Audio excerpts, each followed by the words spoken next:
What do you call an old woman coming down Route 100 with no window, on the driver's side front and back, sitting on a foot of snow in her front seat, shivering like a frozen bitch with icicles hanging off her face and feeling like she's freezing her ass off, though unfortunately she still has not, just for the record. If you're gonna go through the trouble of freezing your ass off, you should at least be left with a smaller ass in the end. But I digress. For the purpose of transparency, when I refer to my car, it isn't technically my car either. My own car is long gone and standing like a tomb, unrevivable in my friend's driveway. Only because I no longer have a driveway of my own, nor do I have the home that the driveway led to. Being without a home for the second time at 53 years old is not what I was shooting for when I imagined all the places I go, as Dr. Seuss used to say.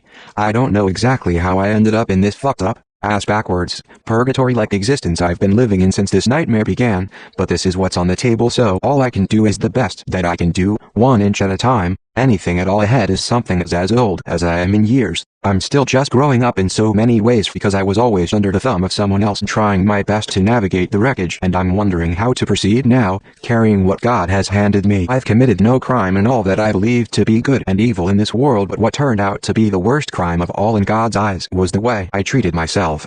That I was not being kinder to myself. For not realizing sooner that what was everyday life to me was also abuse. For always putting myself last and not doing what I needed to do for my own future. These are all of the reasons that God is beating the shit out of me in front of your eyes. I truly believe that. I always thought I had time.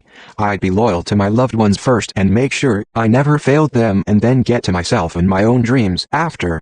I believed the best way to love somebody was to love them first without counting myself. I misunderstood. We don't have as much time as we think we do because life is so incredibly short. Just how short it is only seems to hit us for the first time when most of our life is behind us. What I've learned most of all is that loving yourself can't be put off.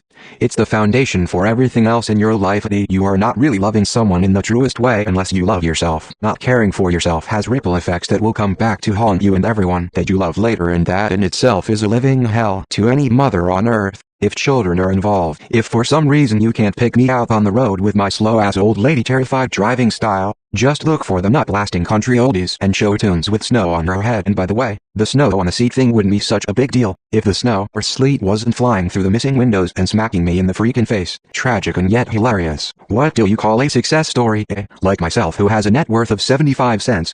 Oh wait, I forgot to factor in last month's overdraft fees. I meant, with a net worth of negative $400. What would you even call this anomaly of an old woman? You'd call her Frosty the freaking Snowman.